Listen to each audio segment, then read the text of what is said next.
Saya pulang kampung tahun 2020 dengan melihat kondisi makam tempat saya, kampung saya yang sudah dibalikan oleh Putri Said Abdurrahman bin Yahya. Saya protes dan sekarang sudah kembali ke nama asli Mbah Ki Ageng Gerong.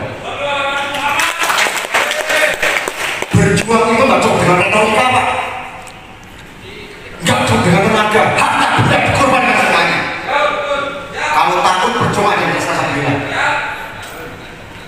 Berjuang harus berani, Pak, bukan dari tenaga, nyawa korbankan. Jangan pernah takut dengan siapapun demi menjaga marwah leluhur. Saya nggak perintah raden, nggak perintah kiai, saya mau ngarit, Pak, tapi satu leluhur yang harus perjuangkan. Kalau 150.000 dianggap mahal, bohong, Pak.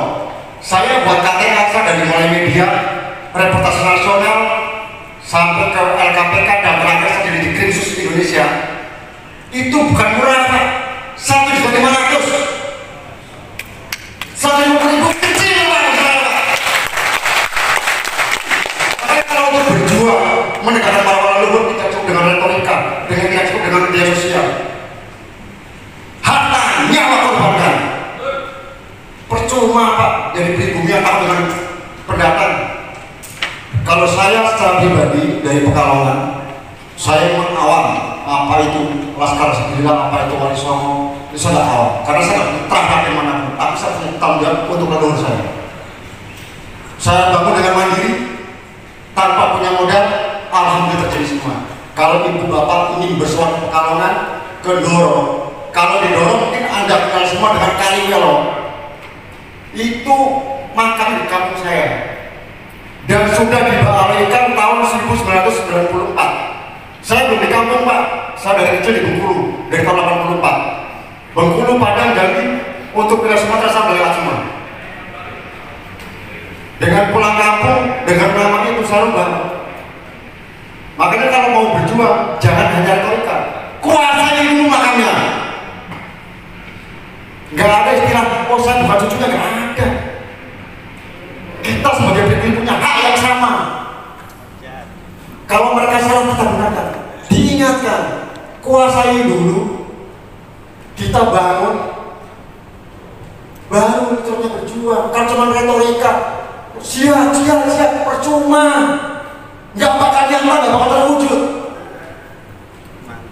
Berjuang itu semuanya, Pak. Hari ini saya pun rela mati, Pak. Bayangkan dari Pekalongan, kenapa telat? Dengan biaya mandiri, dalam keadaan berpuasa, dorong mobil di jalan tol 5 kilo. Dan sampai hari ini mobil masih di rest area. 5 kilo dorong mobil di jalan tol. Itu bukti perjuangan kami, Pak. Bukti pengorbanan kami dari Pekalongan. Mungkin dari Pekalongan belum banyak yang hadir. Mungkin karena apa?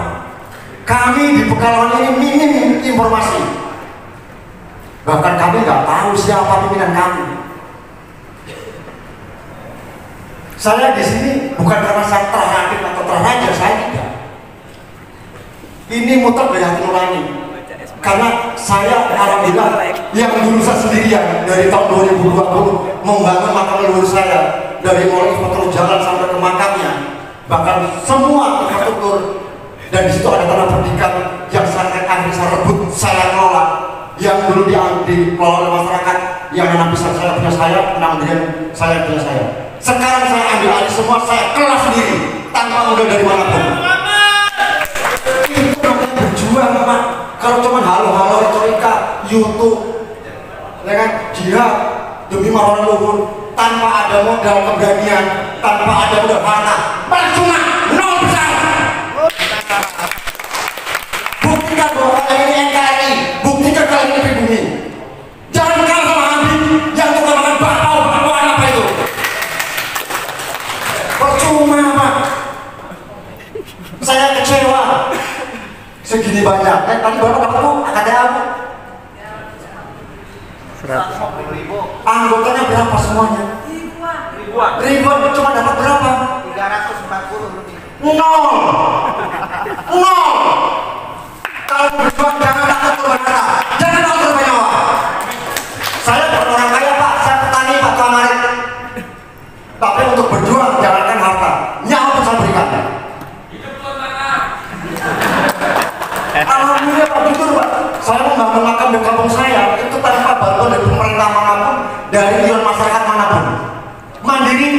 pribadi saya sendiri. Bentuk pekalongan sendiri. Saya butuh Pak, di Jawa Tengah ini siapa? Siapa Jawa Tengah? Surabaya ada, Lampung ada. Jawa Tengah siapa? Panjenengan. Saya katanya pusat. Kita mau hidup siapa? Jawa Tengah. Pusat. Kan pusat. Ada bahasanya Pekalongan sudah terbentuk. Pekalongan oke, mungkin. Ini dari Pekalongan semua yang tanda kutip grup itu atau pengurus itu kan hanya dibutuh sementara. Ketika menghadir ke sini,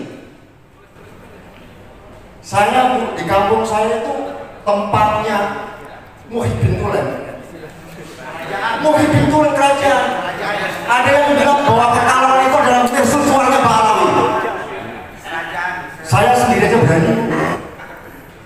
Saya berani menentang tanpa ada laskar Sandrila. Sebelum ada laskar Sandrila 2020 saya pulang kampung, saya langsung ada di situ di kampung sendiri. Dengan sekarang kontroversi, banyak yang cemburu, banyak yang iri. Saya dibilang sok tahu, memang saya sok tahu. Karena saya bukan hadir dari orang-orang yang tanda kutip keturunan rakyat, dari ulama. Ngaji aja saya nggak bisa, Bu. Mohon maaf, saya ngaji nggak bisa, Pak. Karena saya lahir di jalan raya, Pak, bukan di rumah lahirnya.